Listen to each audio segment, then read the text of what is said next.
신약성경 143페이지에 있습니다. 요한복음 1장 29절부터 34절까지 말씀입니다.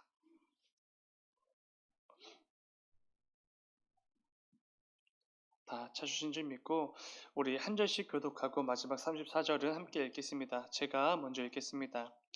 이튿날 요한이 예수께서 자기에게 나아오심을 보고 이르되 보라 세상 죄를 지고 가는 하나님의 어린 양이로다.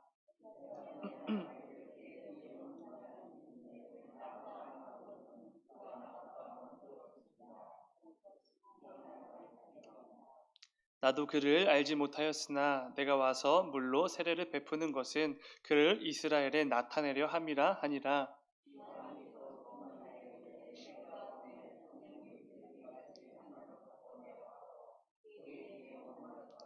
나도 그를 알지 못하였으나 나를 보내어 물로 세례를 베풀라 하신 그 이가 나에게 말씀하시되 성령이 내려서 누구 위에든지 머무는 것을 보거든 그가 곧 성령으로 세례를 베푸는 이인 줄 알라 하셨기에 내가 보고 그가 하나님의 아들이심을 증언하였노라 하니라.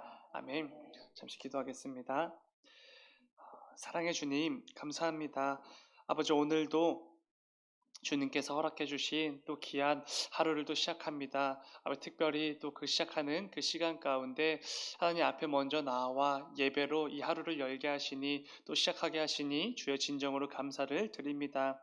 아버지, 오늘도 또 말씀을 통하여서 주님께서 우리에게 허락해 주실 또 하나님의 뜻과 하나님의 계획을 또 함께 묵상하고 나누며 나아갑니다. 아버지, 그 가운데 성령의 충만함으로 함께하여 주셔서 또 그 어느 때보다 하나님의 말씀을 통하여서 하나님의 뜻을 분별하는 것을 가지고 또 하나님의 말씀을 가지고 결단함을 가지고 삶으로 나아가는 또 귀한 하루 될 수 있도록 인도하여 주셔서 아버지, 또 특별히 또 담임 목사님 오늘 또 필리핀 선교지로 또 나아가십니다. 아버지, 그 가운데 함께 하시고 또 계획되어진 모든 일정과 가정 가운데 주님 함께 하시사 아버지 언제나 어디서든지 아버지 건강을 지켜주시고 또 안전으로 보호하여 주셔서 또한 그 가운데 계획된 모든 일들 주님께서 붙들어 주셔서 그 모든 것들이 순탄하고 또 형통하고 원만하게 잘 진행될 수 있도록 인도하여 주셔서 또한 무엇보다 또 그 가운데 하나님께서 허락해 주시는 평안과 또 쉼이 있을 수 있도록 인도하여 주셔서 그래서 하나님께서 맡기신 이 귀한 교회 공동체를 섬기시는데 꼭 필요한 또 이 목회 연구원이 되어질 수 있도록 인도하여 주셔서 주님 감사합니다. 거룩하신 예수님의 이름으로 기도드렸습니다. 아멘. 우리 함께 읽은 말씀을 가지고 예수님을 가리키는 삶 이런 제목으로 함께 말씀을 나누도록 하겠습니다.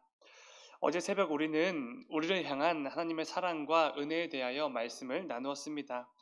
창조주가 되신 하나님께서 한낱 피조물에 불과한 우리 인생들을 위해서 직접 준비하신 하나님의 어린 양, 그 예수님에 대해서 함께 나누었었습니다.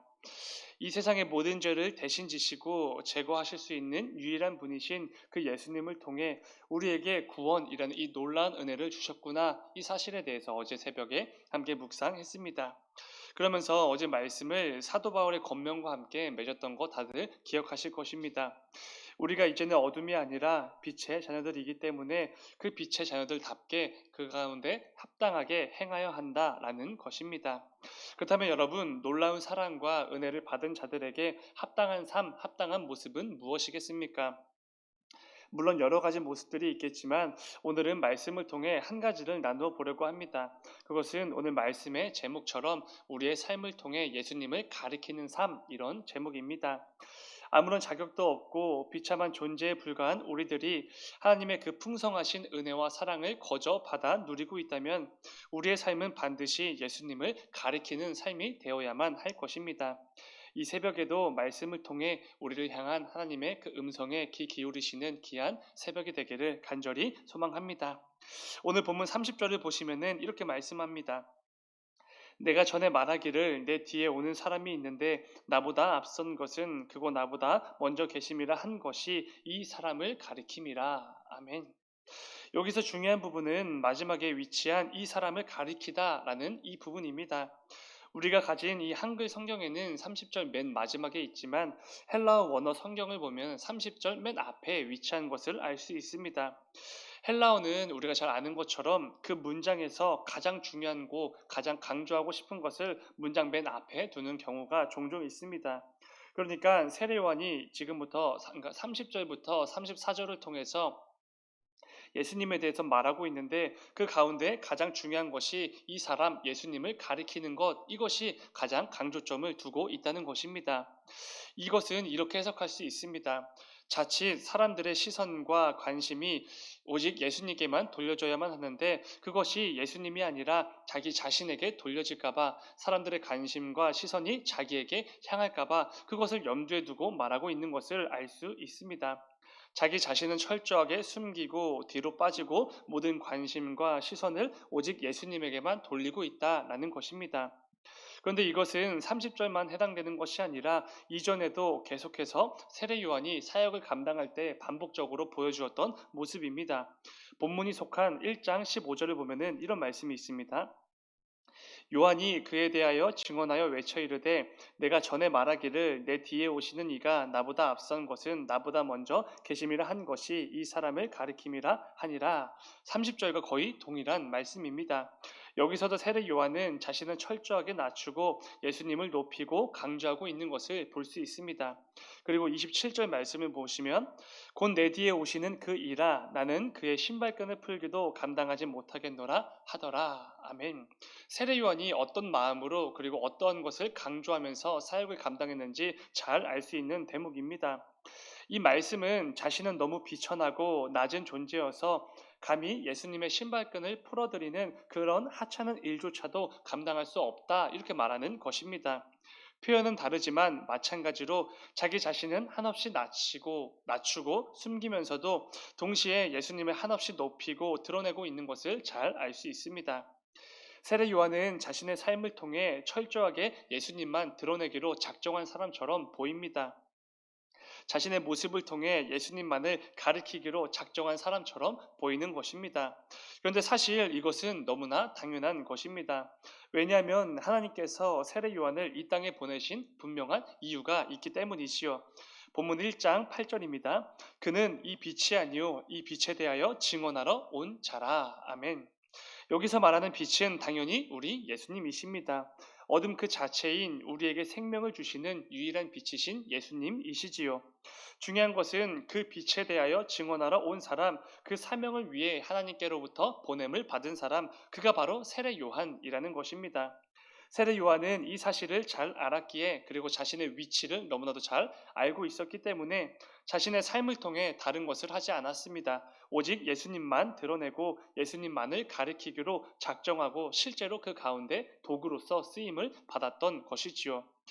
이를 위해 사람들의 관심과 시선이 조금이라도 자신에게 올 수 있는 그런 상황에 직면하게 된다면 어김없이 예수님만을 드러내고 가리키고 있는 것입니다. 사람들의 모든 관심과 시선이 오직 예수님께만 향하게 했던 것이지요. 이것은 하나님께서 세우신 이 땅의 모든 목회자들이 반드시 기억해야 될 부분일 것입니다. 부족하지만 이 땅의 모든 목회자들을 택하시고 세우신 이유는 이러한 이유 때문이기 때문입니다. 오직 예수 그리스도를 드러내고 이 땅의 모든 관심과 시선이 예수님께로만 향하도록 하시기 위함입니다. 중요한 것은 세례 요한의 이 귀한 모습은 이 땅의 목회자들에게만 해당되는 게 아니라는 것입니다. 모든 성도들, 모든 직분자들, 크고 작은 사역을 감당하는 모든 자들에게도 반드시 있어야만 하는 모습이라는 것이지요.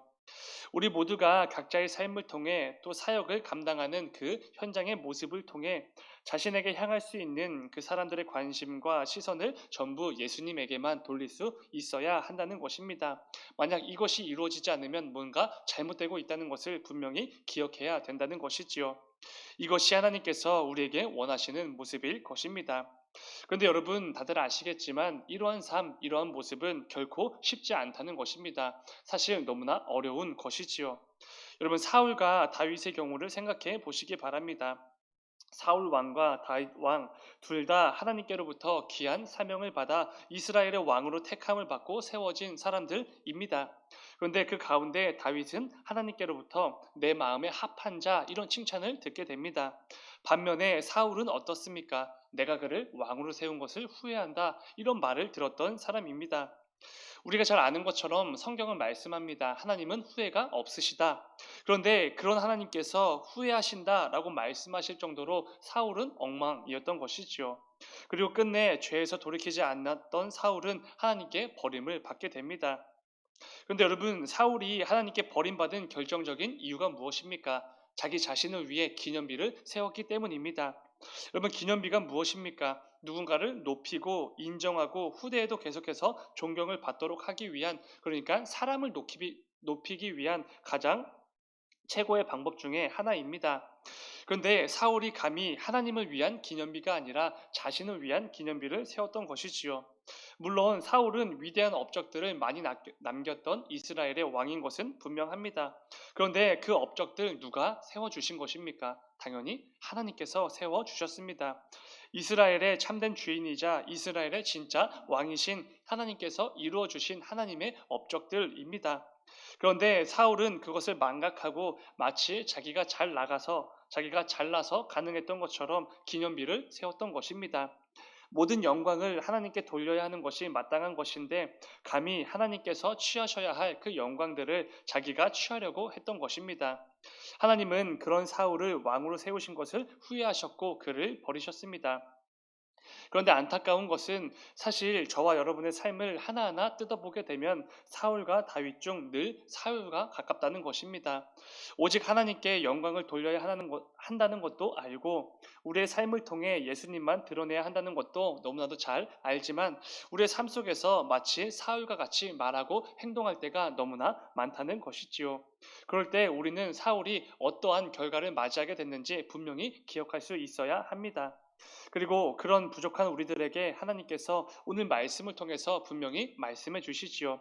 우리에게 원하시는 삶이 무엇인지, 우리에게 원하시는 그 삶의 길이 무엇인지 분명히 말씀해 주십니다. 그러면서 동시에 하나님께서는 우리의 삶을 보시면서 우리가 내뱉는 말과 그 행동과 선택과 판단을 보시면서 후회하지 않기를 원하신다는 것입니다. 여러분, 사도행전 3장을 보시면은 베드로와 요한이 놀라운 기적을 일으켰던 그 사건이 등장합니다. 나면서부터 걷지 못했던 자를 일으켜 세우는 놀라운 기적을 행했던 그 말씀입니다. 그냥 일어서는 정도가 아니지요. 그 사람이 일어나 걸었고 뛰어다닐 정도로 모든 사람들이 놀랄 만한 기적을 베드로와 요한이 행했던 것입니다. 그러자 이를 목격했던 그리고 소문으로 듣게 된 수많은 사람들이 베드로와 요한을 한번 보기 위해 이렇게 막 몰려들기 시작합니다. 그때 베드로가 자신을 보기 위해 몰려든 사람들에게 이런 말을 선포하지요. 사도행전 3장 12절입니다. 베드로가 이것을 보고 백성에게 말하되 이스라엘 사람들아 이 일을 왜 놀랍게 여기느냐 우리의 개인의 권능과 경건으로 이 사람을 걷게 한 것처럼 왜 우리를 주목하느냐 아멘. 이렇게 말합니다. 그러면 이게 어떤 의미겠습니까? 이런 의미일 것입니다. 여러분, 기적이 지금 일어났는데 왜 나를 주목하십니까? 근데 여러분, 이렇게 말한 이유가 무엇이지요? 애초에 이 기적을 일으키신 분이 베드로가 아니기 때문입니다. 요한도 아니고 하나님이시기 때문이지요. 그렇기에 베드로는 담대히 말한 것입니다. 왜 나를 주목하십니까? 나는 그저 하나님의 도구에 불과한 여러분과 똑같은 사람에 불과한데 당연히 내가 아니라 나를 통해 놀라운 기적을 행하신 하나님께 주목을 드려야 합니다. 나에게 관심과 시선을 두지 마십시오. 이런 말을 하는 것이지요. 성령 충만했던 베드로가 이렇게 무섭습니다. 왜 무섭습니까? 너무나 철저하기 때문입니다. 혹시라도 사람들의 시선이나 관심이 자신에게 집중이 될까봐 철저하게 사전에 차단했기 때문이지요. 이를 통해 혹여라도 하나님의 영광이 가려지게 될까봐 자신이 감히 하나님의 영광을 가로채게 될까봐 철저하게 차단하여 모든 영광을 하나님께로 돌리고 있기 때문에 베드로가 무섭게 느껴지는 것입니다. 그런데 여러분, 중요한 것이 있습니다. 이렇게 하나님께만 영광을 돌린 후 베드로가 곧바로 무엇을 합니까? 이어지는 구절들을 보면은 다른 것을 한 게 아닙니다. 곧바로 예수 그리스도의 복음을 증거하기 시작합니다. 사람들로부터 많은 관심과 시선을 받았다면 얼마든지 자기 자신을 높이기 위해서 수많은 일들을 할 수 있었음에도 불구하고 베드로가 한 것은 그저 예수 그리스도를 전했다는 것입니다. 사랑하는 여러분, 이것이 바로 하나님께서 우리에게 원하시는 삶일 것입니다. 하나님께서 내게 맡기신 그 사역과 삶의 자리에서 최선을 다해 감당하다가 순간순간 사람들의 시선과 관심이 나를 향하려고 할 때마다 사전에 차단하여서 오직 하나님께만 영광을 돌리는 것. 뿐만 아니라 내게 어떤 작은 기회만 주어지더라도 그것을 예수님을 전하는 귀한 기회로 삼아서 담대하게 예수 그리스도의 복음을 증거하는 것. 이것이 우리 성도들에게 마땅한 삶인 것이지요. 세례 요한이 자신이 감당했던 모든 사역을 통해 오직 예수님을 드러냈던 것처럼 우리 역시 그러한 삶을 살아야 한다는 것입니다. 그런데 여러분 중요한 것은 세례 요한이 말로 선포하고 가르치는 것을 통해서도 사람들이 늘 예수님을 향할 수 있도록 예수님을 가리켰습니다. 그런데 그가 감당했던 대표적인 사역은 말씀 말고 또 하나가 있습니다. 무엇이지요? 세례 요한이라고 불리게 된 이유인 세례입니다. 본문 31절을 보면은 이런 말씀이 있습니다. 나도 그를 알지 못하였으나 내가 와서 물로 세례를 베푸는 것은 그를 이스라엘에 나타내려 함이라 하니라. 아멘. 세례 요한이 그 귀한 세례를 베푼 이유가 무엇이라고 말씀합니까?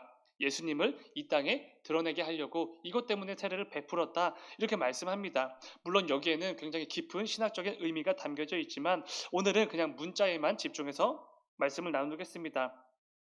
그가 행했던 대표적인 사역인 세례 역시도 오직 예수님을 이 땅에 나타내기 위함이었습니다. 그러니까 여러분 세례 요한의 삶은 이렇게 정리해 보면은 철저하게 예수님만을 드러내고 예수님만을 위한 삶이었다 이렇게 평가할 수 있는 것입니다. 언제나 그의 삶을 통해 기회만 되면 예수님을 가리키는 삶을 열심히 감당했던 것입니다. 사랑하는 여러분, 우리 역시 이러한 귀한 삶을 감당하게 되기를 소망합니다. 요즘 시대를 한번 생각해 보면은 이런 시대인 것 같습니다. 나에게 쏟아지는 관심과 시선을 위해서는 무엇이라도 하는 그런 시대인 것 같습니다. 사람들에게 주목을 받기 위해 들어가면 안 되는 곳도 들어가고 하면 안 될 말도 하고 하면 안 될 행동과 판단도 하는 그런 시대가 되어 버렸습니다. 그런데 우리 성도는 그 가운데 분명히 보여주어야만 합니다. 내 삶을 통해 오직 예수 그리스도만 드러나고 내가 내뱉는 말과 행동과 선택을 통해서 세상 사람들의 관심과 시선이 계속해서 이 세상을 향하는 것이 아니라 예수 그리스도의 복음을 향할 수 있도록 해야 하는 것, 그것이 바로 우리가 감당해야 될 삶이라는 것이지요. 하나님께서 우리 모두에게 동일하게 허락해 주신 이 땅에서의 삶을 통해 나는 무엇을 위해 그 삶을 사용할 것인지 분명히 생각해 보아야만 합니다. 오늘 말씀을 기억하시면서 세례 요한의 그 귀한 삶의 모습이 반드시 우리의 삶이 되기를 소망합니다. 이를 통해 하나님께서 2000년 전 세례 요한을 보내셨던 것처럼 오늘날 이 땅 가운데 우리를 보내셨음을 분명히 믿고 내 삶을 통해 예수님을 마음껏 드러내고 증거하는 일에 쓰임 받는 귀한 삶을 살아가는 저와 여러분이 되기를 주님의 이름으로 축원을 드립니다. 잠시 기도하겠습니다. 사랑의 주님, 아버지 우리의 삶에는 세례 요한과 같이 예수님만 드러내고 예수님을 가리키는 이 귀한 사명이 담겨져 있습니다. 아버지 이 사실을 분명히 믿고 하나님께서 2000년 전 세례 요한을 그 땅에 보내셨던 것처럼 오늘날 이 시대 가운데 우리를 보내셨음을 분명히 알게 하여 주셔서 그래야 해서 계속해서 이 사람과 세상에 집중되는 이 시대 가운데 그 가운데 그 모든 것들을 깨트리고 오직 예수님만을 가리키고 예수님만을 드러내는 우리 성도들이 되어질 수 있도록 인도하여 주시옵소서. 주님 감사합니다. 거룩하신 예수님의 이름으로 기도드렸습니다. 아멘.